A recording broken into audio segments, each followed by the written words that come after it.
Stevie, obviously there was going to be two sides to this.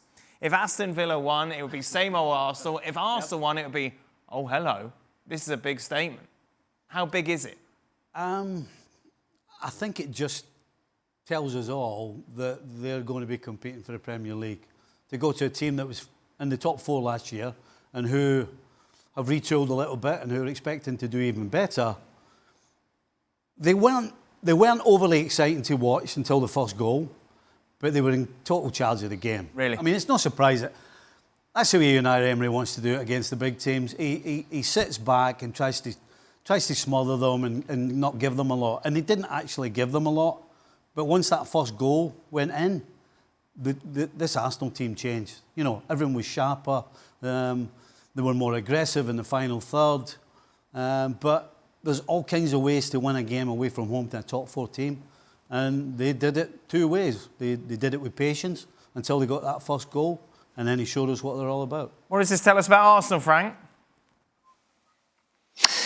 Well, it says that definitely they are competing for the title, and and you need a part of luck in order to beat that high on the table, and it's why they had today. They were good. They were strong. They had an opportunity the first half, but Havertz made the wrong choice. They were quite lucky because Watkins twice, missed the chance. But as soon as they scored, I think for me it was kind of game over. They knew what they were doing. They are mature enough. We could have said like 2 years ago, yeah, they have a lack of maturity. We cannot say that. We saw that last year already. This year, again, they started with a big maturity. I love how they compete with the others and they compose their game.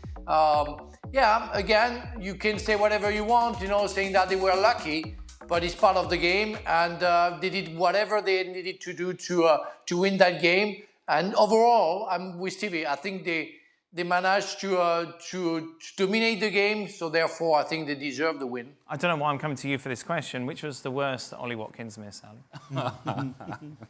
I'd say the first one. Right.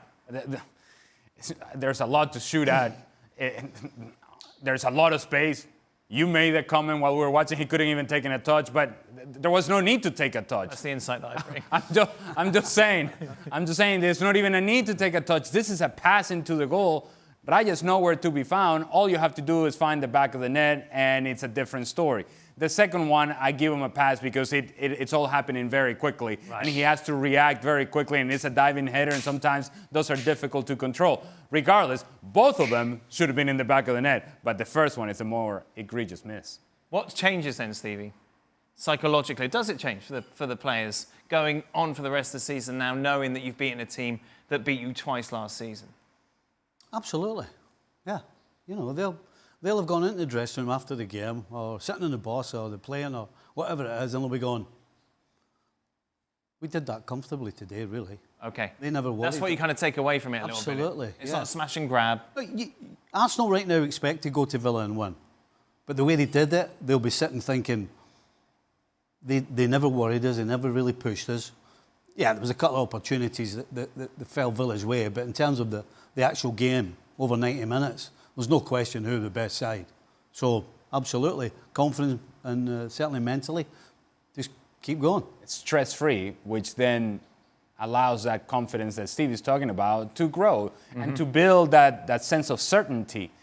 We're going to go to places and we're going to win games. But you only do that by being able to play at the level that Arsenal are playing. And again, there seems to be, and I'll use that word once again, is that there's a certain ability for Arsenal to feel confident enough to have the certainty that we can go anywhere and win matches. And the importance of it being stress-free, we may not think about it in the second match of the season, but stress accumulates over the course of a season and accumulates and accumulates and accumulates. And if you go through stressful match after stressful match after stressful match, eventually you're going to break down.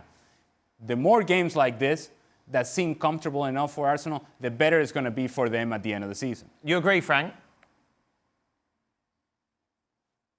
Yeah, as I said, you need the confidence. They know that they have the luck. So they kind of feel invincible, and they're ready to fight. And they, as Ali just mentioned, you know that you can go anywhere because of the way you know you're going to be able to play. And on top of it, the luck that you need to sort out the details that maybe you forgot. It's everything in their luggage right now. So yeah, they can travel and they're going to go for it. And they can have a chance again to win the title. Well, again, because they didn't get it, but they had a chance to win the 2 past years. The conversation would be very different, though, wouldn't it? If Raya didn't make that save to deny Watkins, how good was that? Well, you can't say that, honestly. It's a great save, yes. At the end of the day, I guess the biggest point, Dan, is that this opportunity didn't come because Arsenal were outplayed or got sliced open or people were out of position.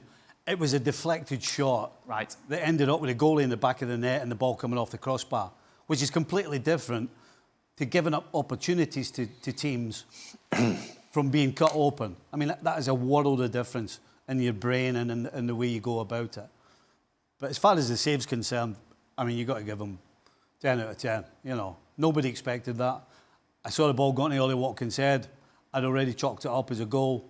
But all of a sudden, that's what the goalie gets paid for. He makes a save, and then they go on and win the game comfortably.